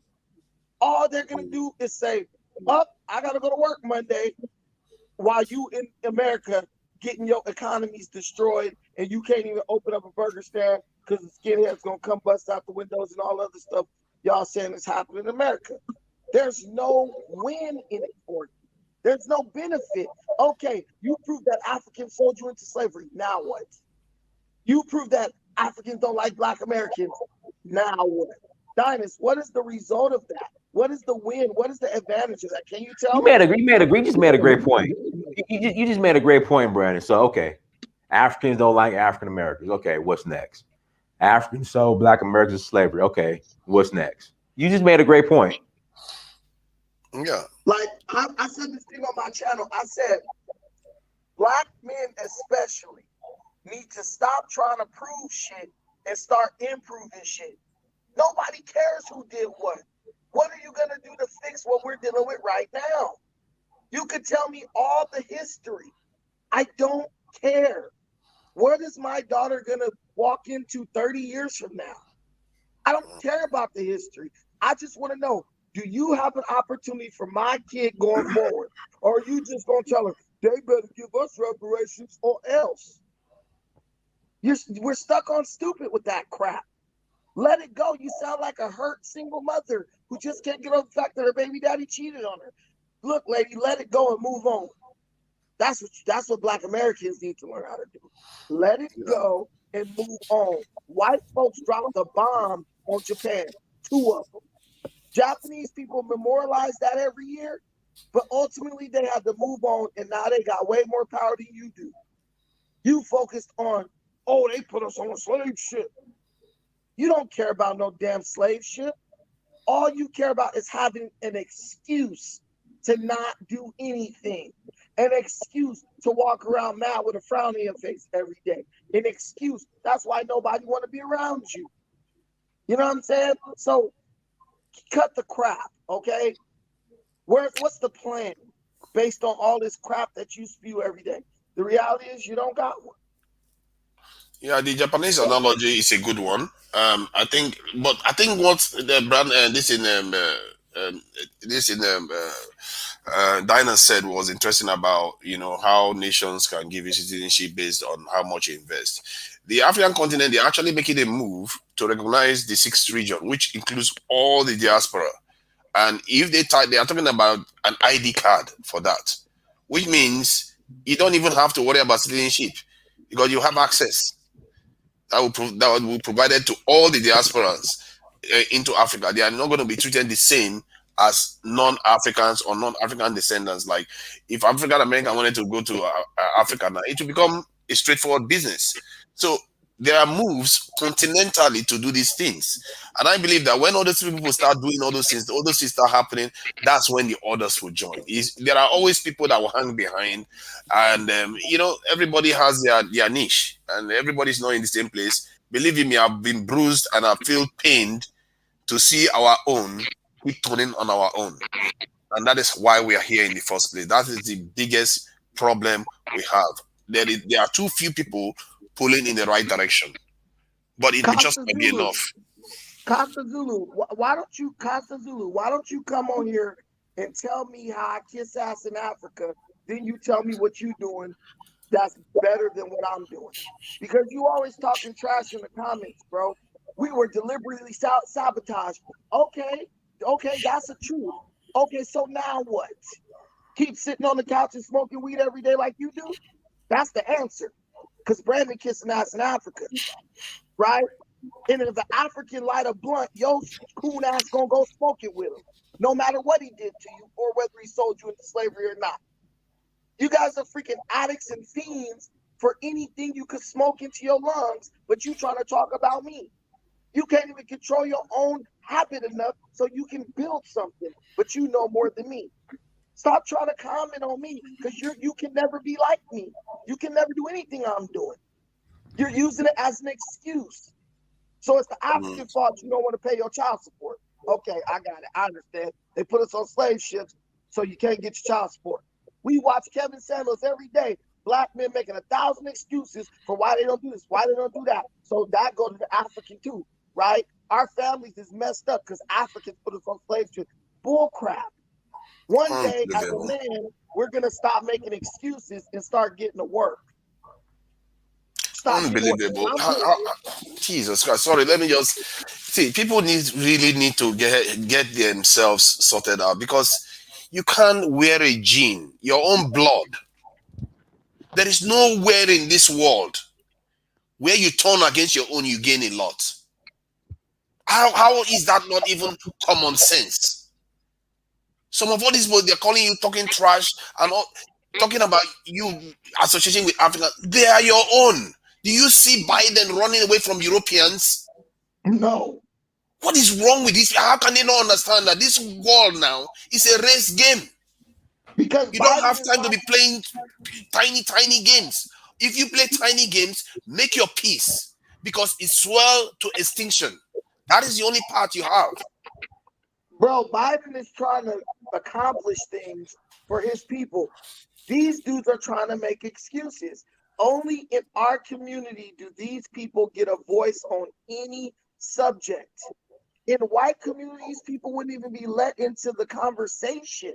Why? They have nothing beneficial to contribute other than uncontrolled emotions. That's it. I've never took a puff of weed in my life. But some dude who can't even live life without staying high every day is trying to talk to me about whose ass I'm kissing. I'm in Africa at a resort with my members from the OAP right now, helping them get their stuff established with this land. Whose ass am I kissing? These are Black Americans over here with me. What you doing for Black Americans? Nothing. Nothing at all. But you swear you're down for them. You're not down for nothing but a dime bag, bro. You're not down for nothing but that white-owned weed dispensary that you visit 3 times a week. That's it. And we need to keep it real. Y'all talk about the white man every day. Let him open a dispensary by your house. You're going to be right up there standing in line to get some dope. But that's the enemy, right? No, you're a hypocrite, right? Don't talk on no Pan-Africanist unless you got a resume, bro. Where's your work? Where's your citation? Where's your peer review? Because my peers, like Dynas, see what I'm doing. Let's go talk to 3 people who know you and see what they say about you. And it'll be a whole different story. You guys always trying to try to talk about somebody. Let me go open your refrigerator up and see what it's looking like. Go raise a family. Be married for 14, 15 years. Then get at me about being a man and who's kissing whose ass. You don't even qualify to speak on me about nothing. You can't do what I do. Go smoke the pookie and stay up off of the chaps if you don't like what's being talked about. I think they need to be reminded that this is the name of the game in the world today. When you keep fighting your own, it doesn't get you anywhere. Most Europeans know that. Most Asians know that. Everybody else have their own protectors. Everybody has a grouping together. This is what they call group economics. Everybody uses it as a slogan. They are very happy to use it as a slogan. When other people are practicing it, like when you now, Brandon, go to Africa to try to do it, some people are insulting you. I don't understand how you can do that and expect to make progress at the same time. You can't. Any group that turns against themselves will never prosper. You will never. And your path is always going to be full of pain and agony. We have to shift from that mindset. To Nigel, let me ask you a question real quick. People always talk about, Brandon, don't talk to Africans like that. To Nigel, have you not been on channels where I went in on African people?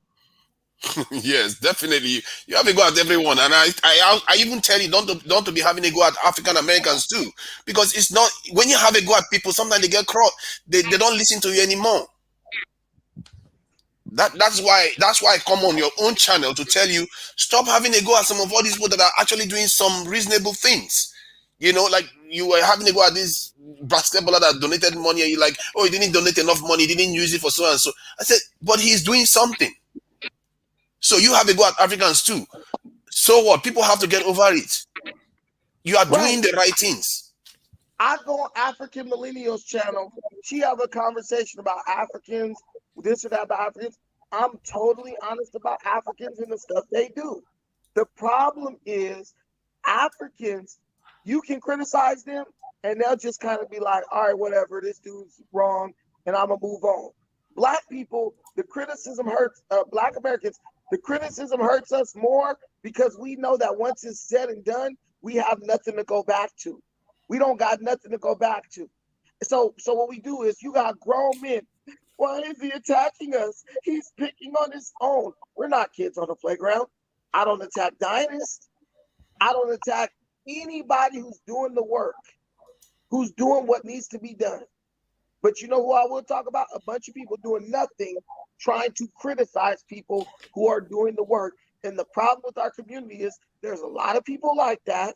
So when you criticize them, Black people take it like you criticizing the whole community.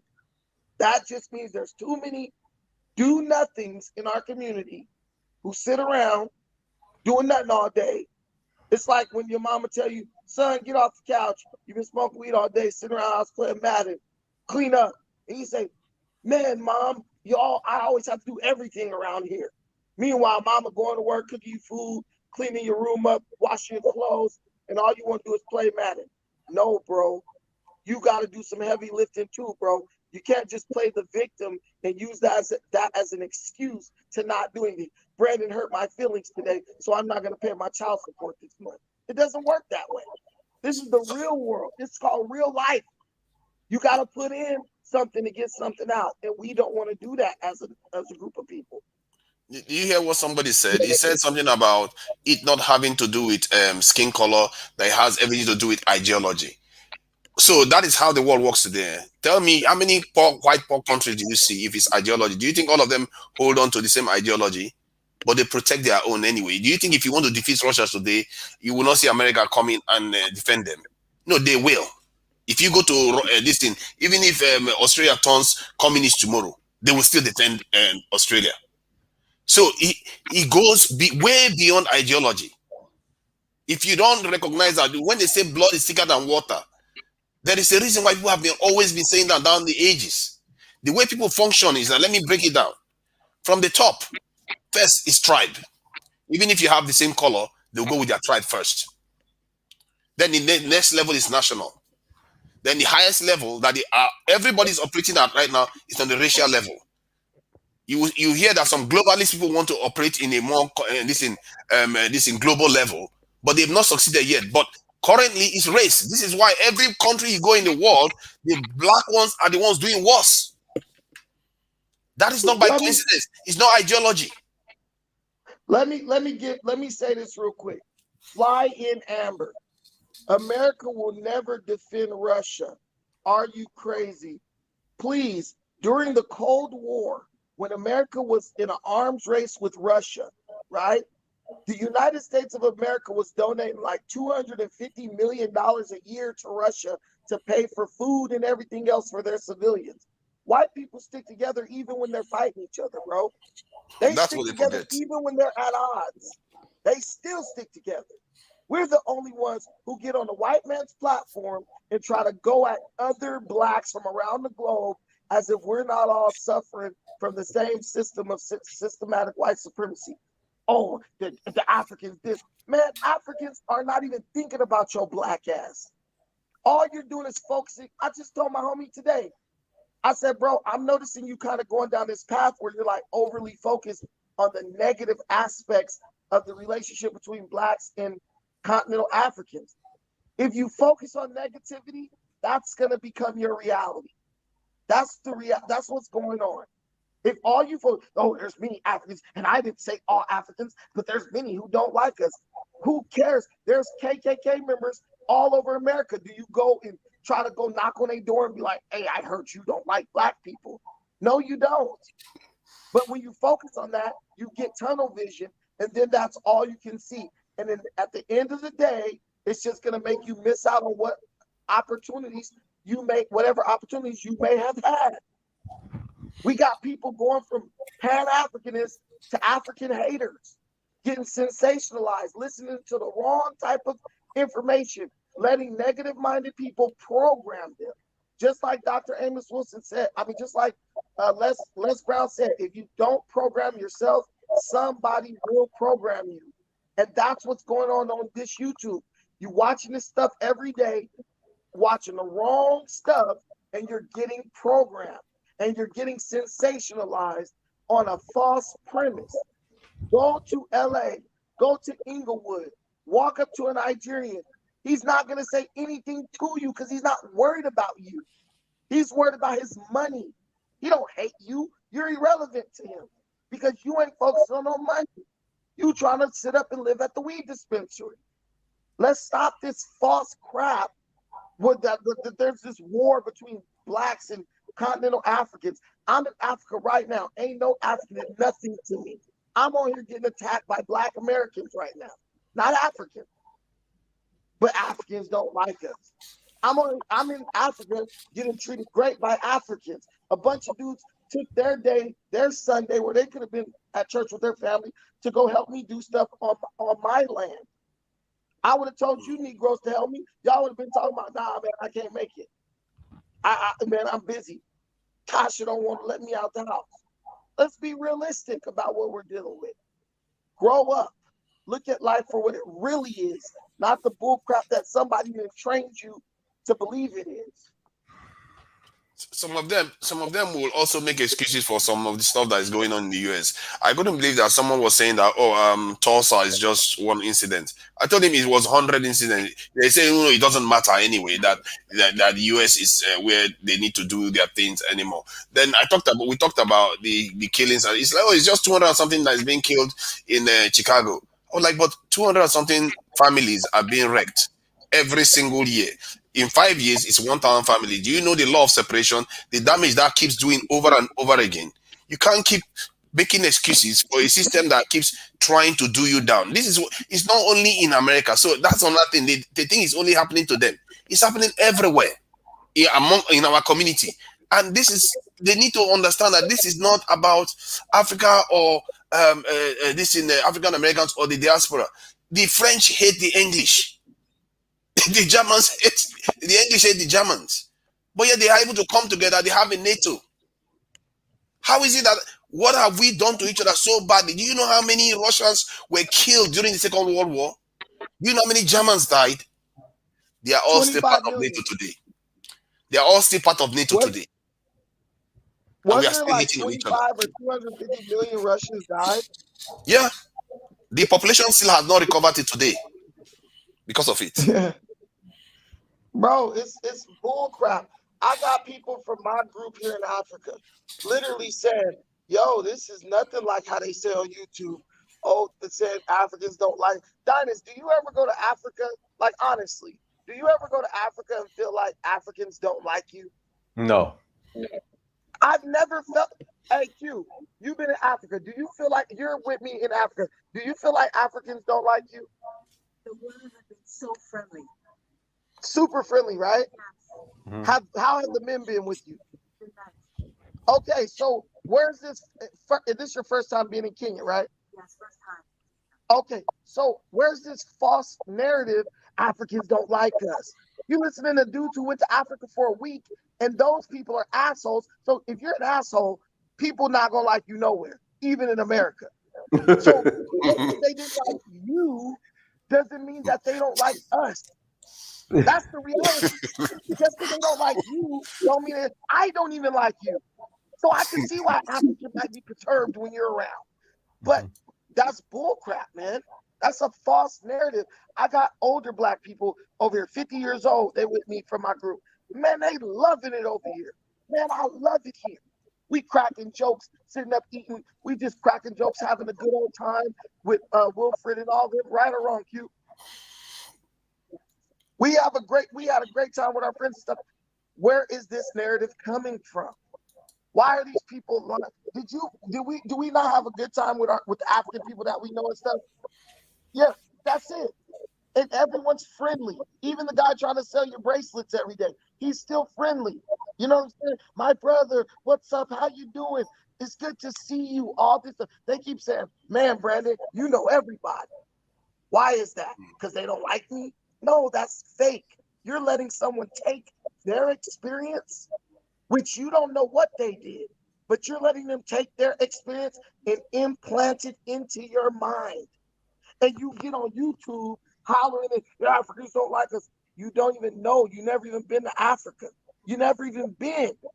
How you gonna talk about a street that you never been to? That's like coming to that's like you never been to LA, but you swear you know about the dynamics of Crips and Bloods in LA.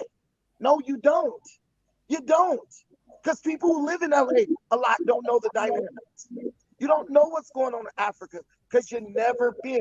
And this is what they say, Dynasty. I did no research. Don't research involve going into the field. Don't you have to go into the field to do research? Right. How can you know? How can your research be accurate if you've never been in the field? Because you go into the field to understand the context in which things are happening. Period. But everyone's done their research. You haven't done anything but go on Google search. Right. Google search. YouTube researchers. We got YouTube scholarship. So let me go to the 3 channels of 3 people who hate Africans, and I've done research on the subject. Right. Man. Yeah. What we'll do, man, we'll go ahead and start closing out. Guys, hit that like button. To Nigel, anything else you'd like to share in closing? Yes, thank you for having me. I think I will close with what I started with. I think in the end, there will always be some people that will hang behind, and while others like Diners and Brandon are the spearhead that will make the changes. According to Dr. Arikana, there were about 30-something, group of Zionists that met in the 19th century, and they charted the path of Israel to today. That what they agreed that day made all the difference. So there is always going to be people that will hang behind, and this is where I try to be a little bit more patient with some of all these people that do these things, even if it's very, very heartbroken and painful to watch, because we know full well this is the game. If we work together, the better things are going to be for us. When you watch people not agreeing with that, it's painful to watch. But what choice have you got? We just have to be patient with them. They are going to catch up when the others, when Africa starts doing better. One proverb I always say is that, they say, because the face of the moon is dim, the stars cast a carefree glitter. What that simply means is that Africa is the moon right now. When Africa becomes a star, everybody will see it. They will change. So let's just keep it in perspective like that. Thank you very much. All right, Brandon, go ahead. What's up, Sean McPherson? There's your shout out. Look, man, all I'm gonna do for all the dudes, Casa Zulu and all y'all dudes, look, stop smoking weed for a month. Y'all can save money to get a ticket to Africa. Y'all come out here and see what it's really like. Ain't nothing about lucrative. You don't see me trying to sell nothing. I got OAP. You don't hear me saying we're recruiting new members. I'm not doing that. I'm just telling you. You've never been here. Stop trying to speak like you know what's going on here. You know what I'm saying? That's it. So we need to stop worrying about who don't like us and start worrying about why we don't like us. Why you getting killed in your own neighborhood by a Black American who look just like you, but you worried about an African? Show me one incident where an African has shot a Black American in the last 10 years. When they start shooting you down in the street like you do each other, then it's safe to assume that they don't like you. But you more scared walking through your neighborhood of someone who looks like you. You know what I'm saying? So that's it. It's time for the false narrative crap to end, man. We letting a bunch of goofballs control the narrative of our relationships with our own kin on another continent. And I'm just not gonna do that. You're not about to block my blessings because you mad because the African girl didn't like you and the coach wouldn't start you in school. We're not doing that. So enjoy your night. Thank you, Diners. No problem. Everyone, thank you so That is much. not my wife. That is a member of my group. So shut up, all of you. Well, I already know. You ain't got to explain. I already know. Everyone, thank you. No, I'd ignore them. Everyone, thank you so much for joining. Like, share, subscribe. Until next time, family, Dynasty Mirror Search for Huru. Peace. Peace.